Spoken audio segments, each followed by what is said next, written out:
Hello, my name is Rafael Hawk.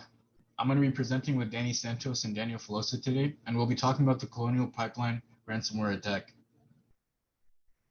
So firstly, what is a Colonial Pipeline and when was it made?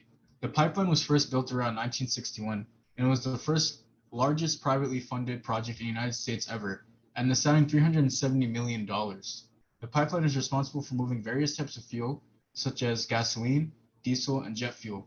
The pipeline is also an integral part of the United States economy, since it provides half of the fuel for the eastern coast.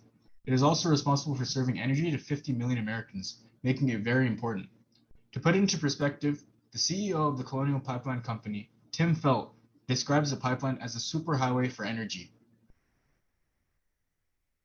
When was the Colonial Pipeline breach, and what happened when it occurred?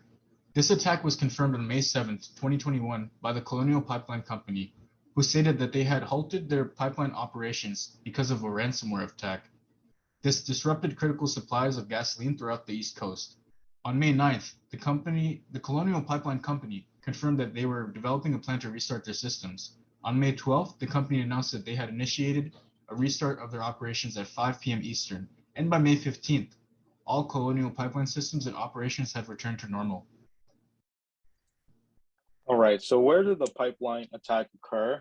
Although the Colonial Pipeline has a huge pipeline system that goes from Houston, Texas, all the way to southeastern United States, it is unclear what locations was targeted exactly or what location were targeted exactly. So what is known about the ransomware cyber attack is that it impacted all the computerized equipment that was managing this pipeline, making everything frozen. It was a whole ransomware attack that completely impeded the operations. So this would cause the Federal Motor Carrier Safety Administration to issue a regional emergency declaration for 17 states and Washington, D.C. People started hoarding gasoline because they were very scared that they weren't able to receive it. And how were the attackers able to execute this attack? Well, the attackers were able to execute this attack by getting passwords from the dark web. So according to an interview done with Charles Carmichael, which is the senior vice president of Mandarin cybersecurity firm, they speculate that the old employees that had used the same password for another account got hacked, allowing for the attackers to gain access to the Colonial Pipeline account. Also, the VPN service did not utilize one of the most basic access controls, which was two-factor authentication. These lack of security controls allowed the hackers to breach through the Colonial Pipeline system. All right, so why the attack happened and who was responsible for the attack? Well, the attackers seeked cryptocurrency in compensation for returning access to the account, and the employees shut down the system since the adversary's requirements were not met. What they were looking for was Bitcoin, which is usually an untraceable method of getting these ransomware payments. Now, the attackers had relations with a Russian cybercrime group called DarkSide, and they released a statement saying, "Our goal is to make money and not creating problems for society." From today, we introduce moderation and check each company that our partners want to encrypt to avoid social consequences in the future. Who is DarkSide? It's a criminal extortion ring aimed to hold the pipeline data for ransom. The group threatened the company to dump all their data if they do not pay up, creating a second disincentive to trying to recover without paying. Government officials and industry executives believe that they were prepared for these types of events to happen. Experts who have been tracking DarkSide believe that it's comprised of veteran cyber criminals.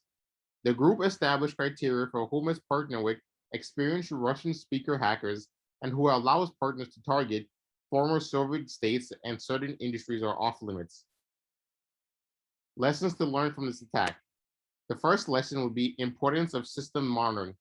The hackers launched their attack in the morning, stealing around 100 gigabytes of data and encrypting it before demanding their wants. SAM, or Security Information and Event Management solutions, along with advanced threat intelligence detection and monitoring, can help recognize anomalous activities signaling an attack.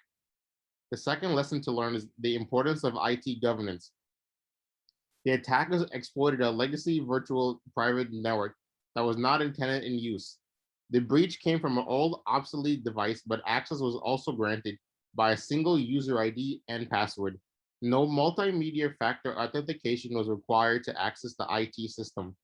By decommissioning and shutting down old equipment and networks, the threat would have been reduced. Multi-factor authentication must be considered a basic necessity for secure remote access. Lesson number 3. Operational and IT network coverage creates additional risk. Maintaining a segregation of operational technology and information technology networks can help contain the risk. It's essential to build in security and audit into the infrastructure, creating a better understanding on the implications of an attack. Lesson 4. Successful breaches can vary of cost. The Colonial Pipeline paid a $4.4 million ransom to DarkSide for the decryption key to unlock the system. It took weeks for the Colonial Pipeline to restore its billing systems just to allow them to actually get paid for the oil distribution. And these are our references.